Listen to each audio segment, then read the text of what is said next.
Hello everybody, welcome back to part 15 of Liberation of Hyrule Insanity Zen. And not Insanity Zen, Insanity's Extreme. I like Insanity's End better because it's when the insanity ends and the impossible begins. But anyways, we're going to be doing this dungeon, and if you remember from the first Liberation video, what we said was all about you not having your sword. Well, this game decided, hey, let's do something different. This dungeon's all about not having your items and using your sword only. And believe me, it makes it that much harder. A lot harder.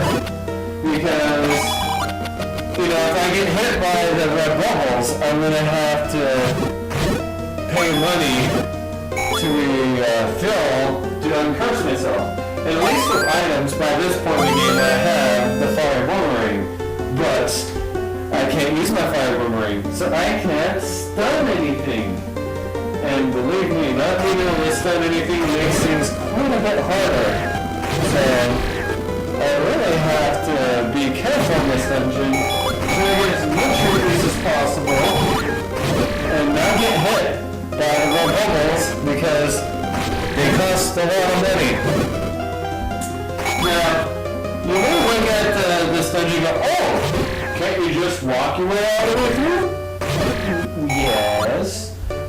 However, I'm going to spoil it right now. It's absolutely impossible to do this dungeon's boss without having full hearts. You need your sword beam. No ands, ifs, or buts. It is 100% impossible.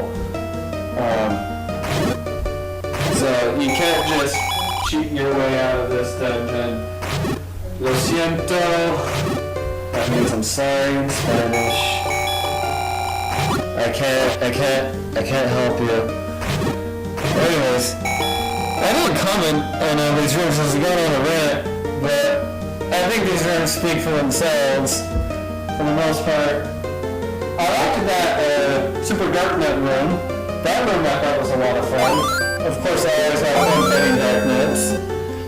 But anyways, that's all I got one more room to go in this direction. Then I'm actually going to turn around and go back the opposite direction. Because this is actually the second half of the dungeon, and these rooms are kind of difficult, and I want to get them out of the way first. But not only that, but I'm using this opportunity to build up my rupees, because the first half of this dungeon, there's some really hard rooms that I end up using a lot of life in, and I need all the rupees I can get to heal myself. And that's why I do this, the second half of this dungeon first, before I go about doing the first half. Because rupees are... James did a pretty good job of making sure you have to have as much rupees as you can. But regardless, the one thing I dislike about this dungeon is the amount of back and forth action that I do. What I mean by back and forth action is, these rooms, this is probably the most difficult room in this dungeon actually, is, well, not the whole dungeon, but it's one of the most difficult rooms in this dungeon is this room right here, the first one. But what I mean by back and forth action is I get hit and I need to heal, and that's the room to the left is the only room in this whole dungeon that I can use to refill my life. And this is the only room in this segment that I can uncurse myself. So you see me traveling like 6 rooms in, and then I have to go all the way back. And then I go and do the 7th room, and then I have to go all the way back. And then I have to go back to go to and you get the story. This is the back and this isn't Fortress 7, this is the back and forth dungeon. And as you see, I'm about to die. So guess what? I get to go back. And then I get to go forth again. I really suck at this room. I'm just gonna be honest. This room is hard. Now, what I could do as well is be a little bit more careful. I know that's easier said than done. I'm trying to utilize my mirror shield to kill the wizards, but the way this room is designed, it's kind of doesn't give you that much of an opportunity to take advantage of that, because there isn't many long hallways in that room.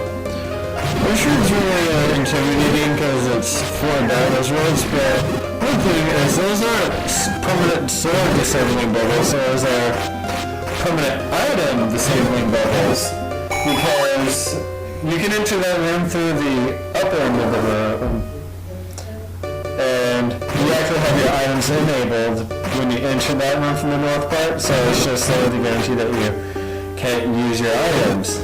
Regardless, what you just saw me do, and you're seeing me do right now, is as I kill a bat wizard, I leave the room, and I enter back in to spontaneously get rid of all the bat wizard bats.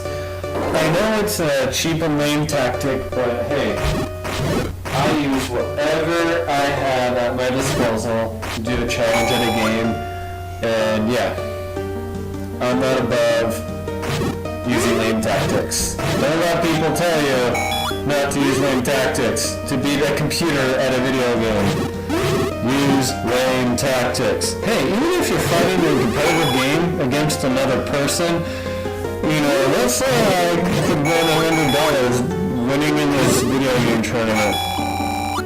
I'm gonna use lame tactics to try and beat you. So, I'm not about using lame tactics. So yeah, that's my spiel on lame tactics. Use them. That's lame not to use lame tactics. But anyways, you can see me go back again. Can you guess where? Oh, yeah. If you can't guess by now, then you haven't been paying attention. So pay attention to my commentary and what's going on in the video. Or would you rather pay attention to something else? Well, anyways, I'm going back. Some rooms I don't need full life to do, so I can go ahead and do them with confidence, but there aren't too many rooms in this dungeon where I feel comfortable enough to do without full life and without dying. Now, if you die in this dungeon, the enemies don't respawn unless you completely leave this level. Sorry, nothing until if you... The enemies don't respawn unless you leave the dungeon. So if you die, you respawn at the entrance of the dungeon, that's not leaving. But let me tell you this. If you die, it's very, very expensive. Let's say I have 700 rupees saved. Well, I die. I end up at the dungeon. Well, that room that you just go in and out, that's room that takes away, that only allows me to have a maximum of 500 rupees. So those rupees are lost. Then I have to pay the stupid, greedy shopkeeper to uncurse me. That greedy shopkeeper's pretty rich. Anyway, that room that we just saw me do, the fire wizards become sniper wizards. Because I like to say that they snipe me in that room. They assassinate me. But the next room, I really don't feel comfortable doing with this amount of life. It's not too hard to do, but the next room, just like most rooms in this dungeon, it's real easy to die quickly if things go the wrong way and things go the wrong way a lot. Yeah.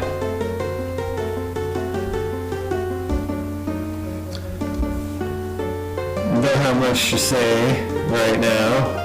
Just thinking about There and Back Again, A Hobbit's Tale. Okay, so in this room, even if you get hit by the red bubble, you can still clear this room by using a mirror shield. So it's not too bad. James made it that you can James made it so that you can reflect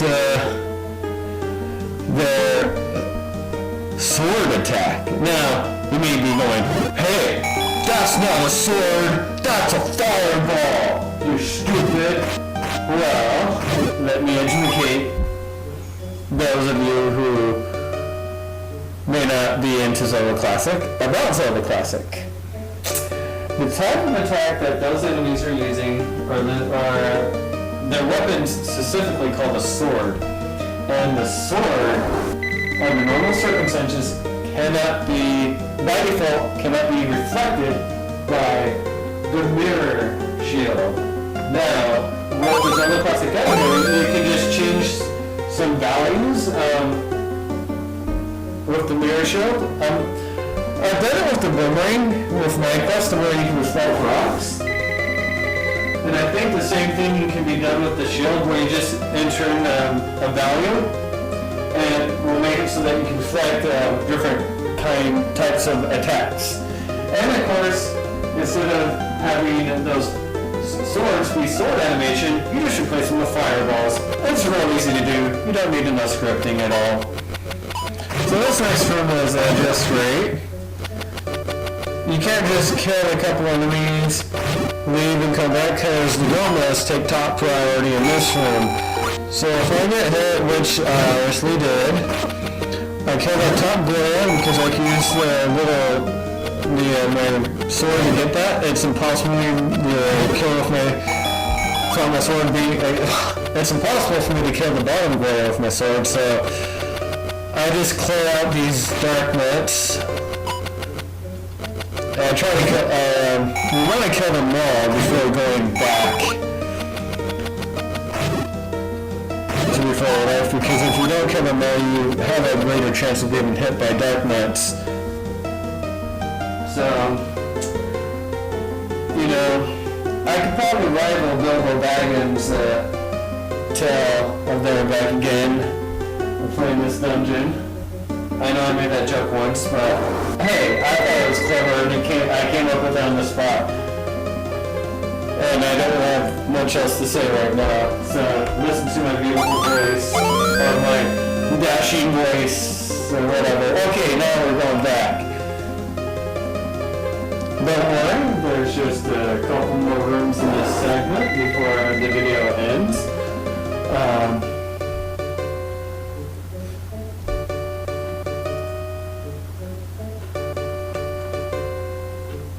I'll go ahead and spoil it right now so I can just continue talking.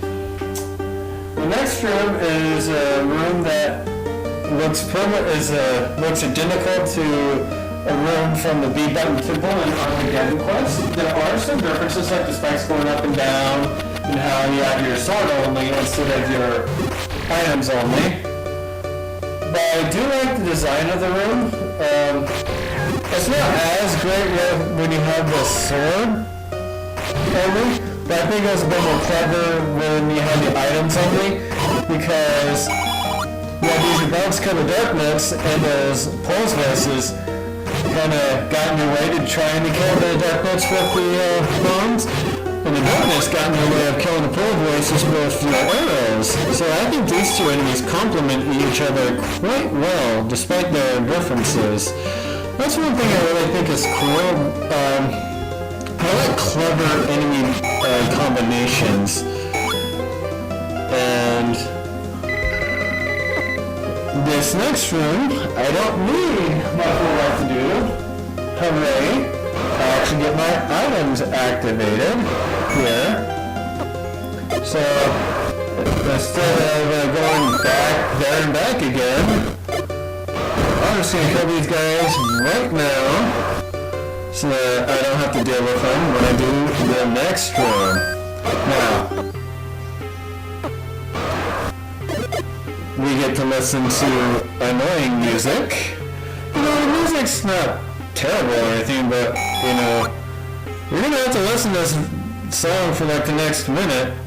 And I will say that I do like how James put this a script into where it gave this sort of hypnotic, well, not so much hypnotic. And this music does sound like you're cursed. So that's a cool little idea, and I like it. It's just not fun to listen to when you're having to listen to it for as long as you're having to listen to it. But we're almost back, kiddos.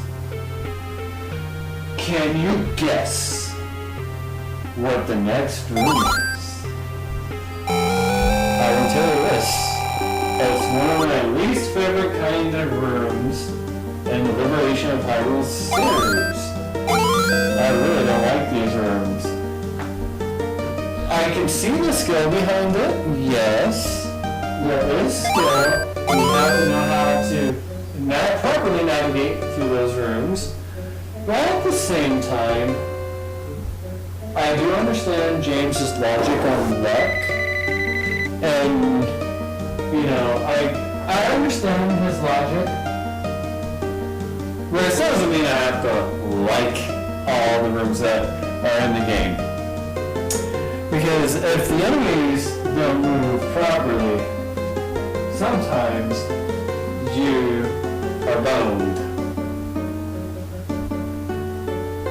In a bad kind of way. You have a few more seconds to guess.